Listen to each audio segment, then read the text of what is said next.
From the beautiful Finger Lakes region of upstate New York, this is the Dental Lighthouse Podcast. We take questions from anyone in the dental profession and discuss what it takes to win not only in dentistry, but in life. Business, leadership, relationships, parenting, health and wellness, money management, nothing is off limits on the Dental Lighthouse Podcast. I'm Jason Tenori, your host, and have over 20 years of experience to pull from. Learn from my mistakes and let me help you collapse time so you can become the best version of yourself. Yo, it's Dr. Jason here, Dental Lighthouse Podcast. It's an early morning today, and I have lots of thoughts running around my head based on my own lived experience and based on some coaching calls that I've had this week, and I felt the need to share some of those thoughts, and I hope that what I say is going to resonate with you. A little bit of housekeeping, two real quick things. We're doing a Black Friday event.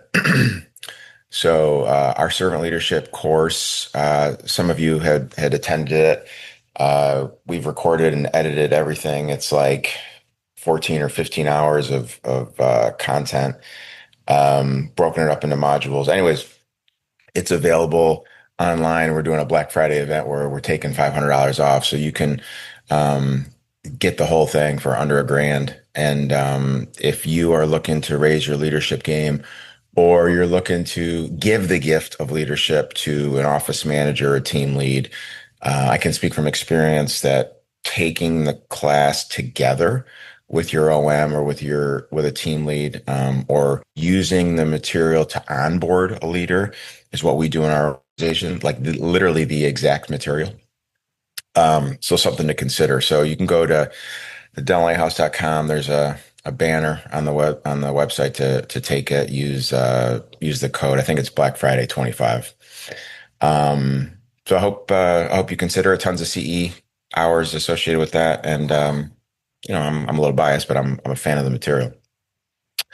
And then the other thing real quick I want to talk to you about, and stay tuned, is we're going to do a really cool For Futures event, contest, activity. I don't know what you would call it. But Kenzie, my executive assistant, and I are putting the finishing touches on a really cool For Futures framework that I know you guys have heard me talk about that before. But we're going to have everything done by the first week of December. And then we want people to do a test drive with us. Like a 7-day, okay, I'm going to experiment with this and work out the kinks and deal with any hiccups that come up, which I think is a great idea. For those of you guys that did 75 Hard with us last year, we did a test run in December, and people were like, oh, I didn't know how to deal with this, or oh, I didn't know how to deal with that. So we're going to do a test run in December. Stay tuned and we'll let you know when. But and ultimately, the goal is to start it in January and have the month of January be dedicated to a daily For Futures practice. So I'll walk you through all of that. It's a really good practice. Of course, I'm biased. I believe this week in Dental Lighthouse newsletter, I spoke a little bit about what happens when I don't practice the For Futures in the morning. So if you want to hear about my epic failure on this past Monday, check out the blog post that I did in the Dental Lighthouse newsletter. Anyways, now that housekeeping stuff is done, I wanted to speak about a couple things in relation to each other. So I had a discovery call with a client from New Jersey, and awesome guy. I've worked with him in the past. And we were talking about vision. He's about my age, 50. I can't believe I'll be 50 in a couple of weeks. I'm so damn old. Anyways, he's about my age. And all he wanted to talk about, no judgment here, but all he wanted to talk about was what needs to happen in the next 5 years for him to have the ability to walk away.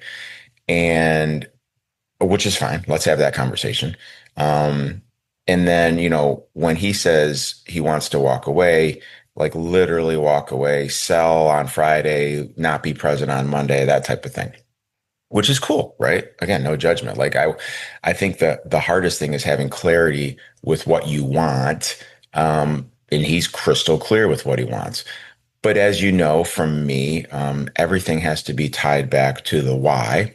So when asking him why, this is his goal, he continually referenced that he's burnt out. He's struggling with certain relationships in his personal life.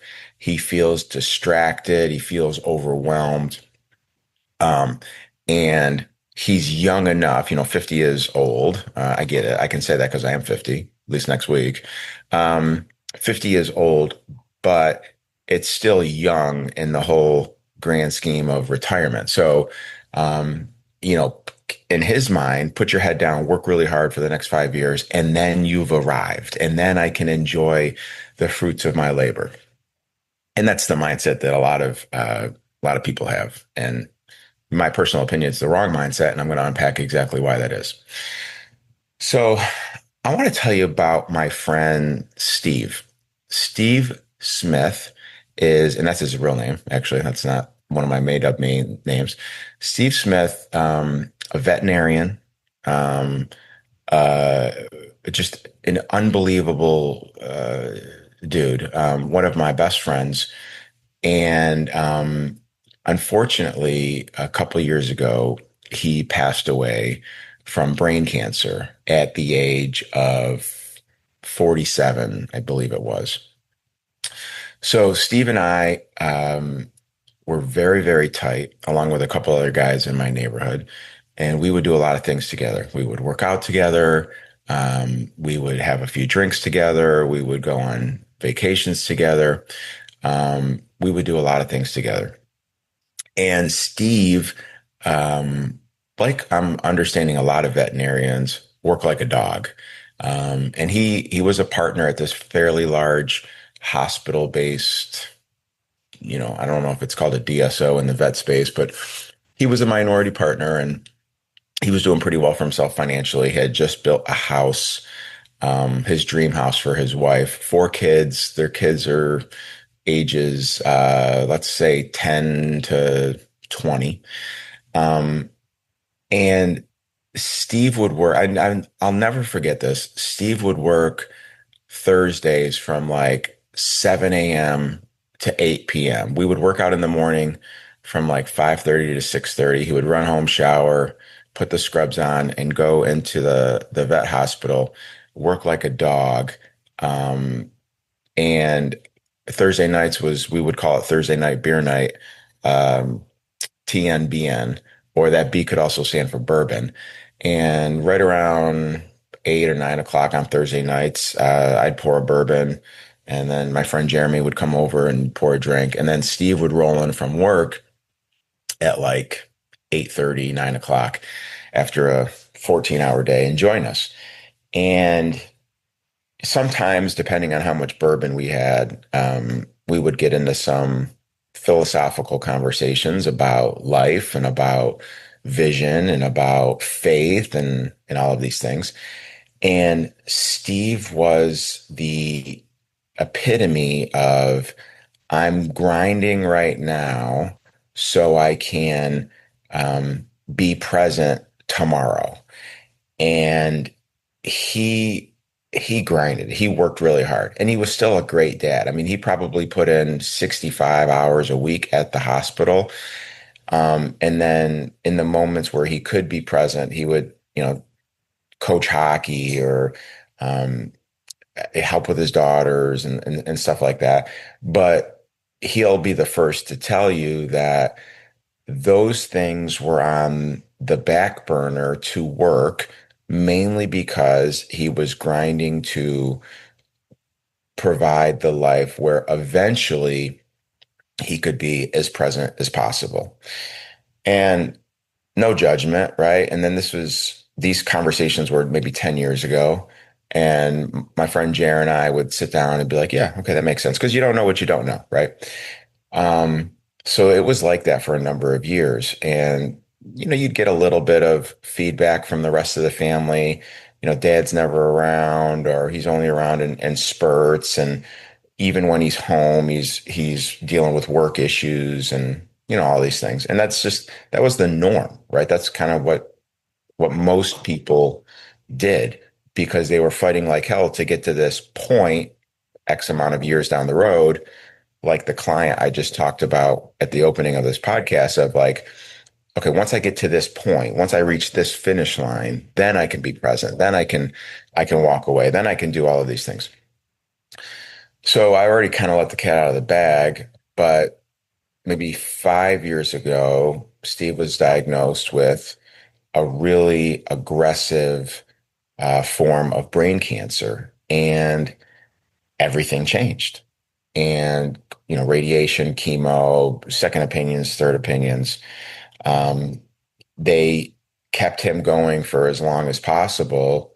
He ultimately passed away, but we would continue those Thursday night beer nights while he was going through treatment, while he was swollen like a balloon from the steroids and from the medications for the brain cancer. And as much as nobody really wanted to talk about this, depending on the amount of alcohol. Now he wasn't allowed to have a lot of alcohol. Maybe we would give him like half of an IPA, and then he would sneak another half when his wife wasn't looking. But that's a podcast for another episode. Um, the question of why does God do this? Like why is this happening to me?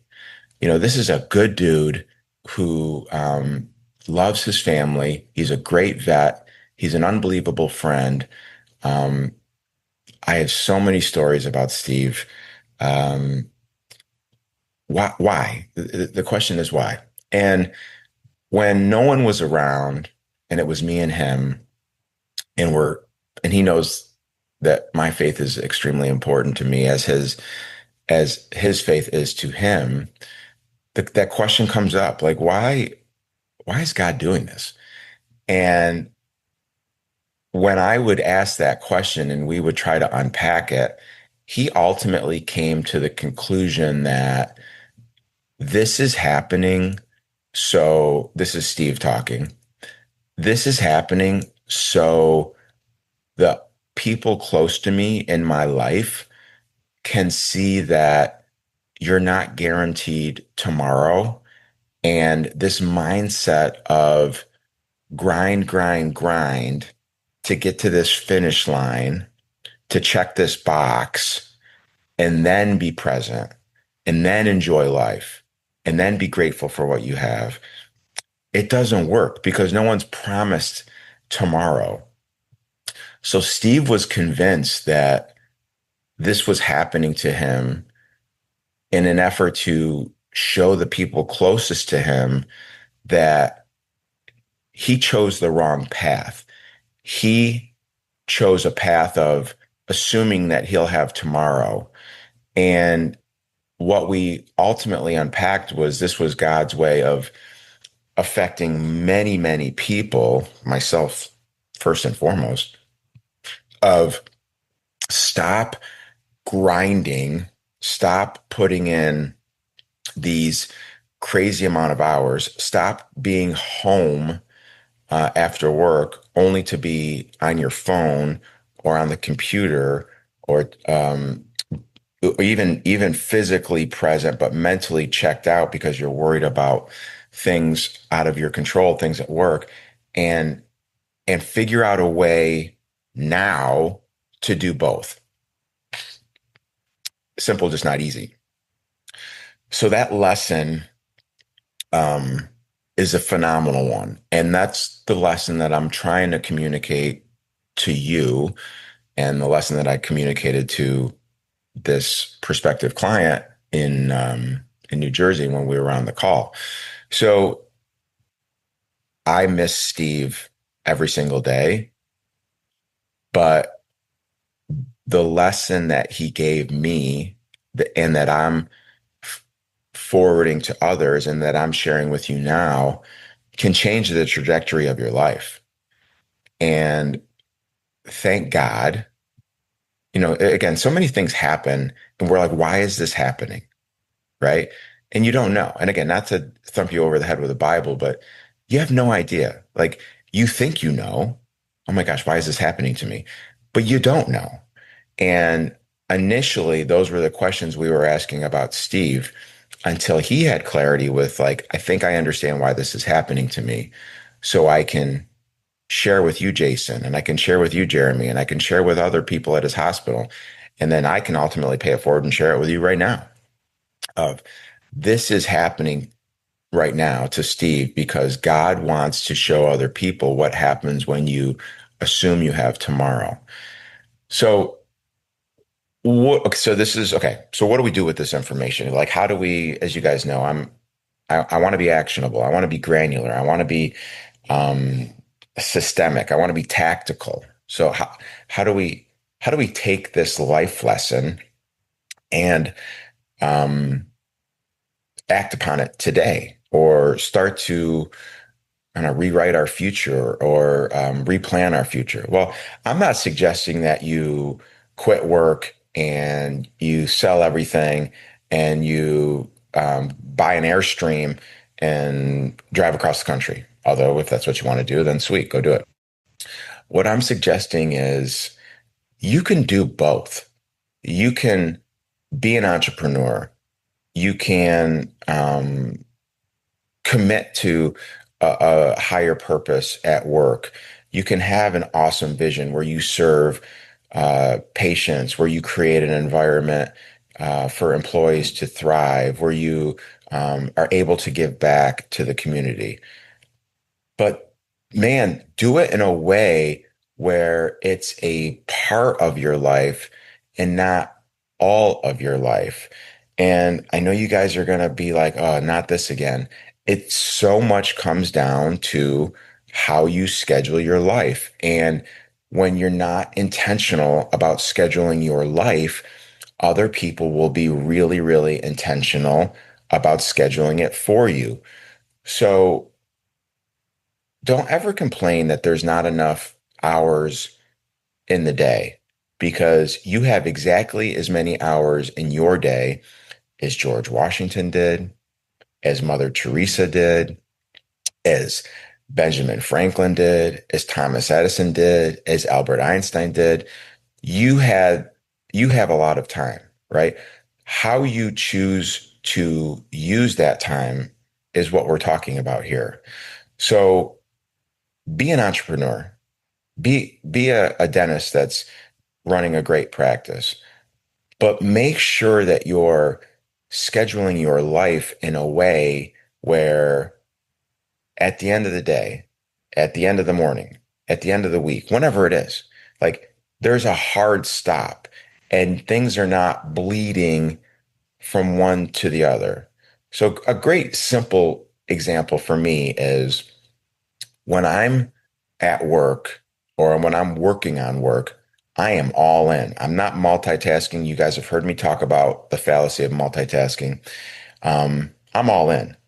But when I'm not doing those things, when I'm with my wife, when I'm with my kids, when I'm with my friends, I'm all in. I'm not like texting in my operations person in between um, uh, dinner courses when I'm out with my wife.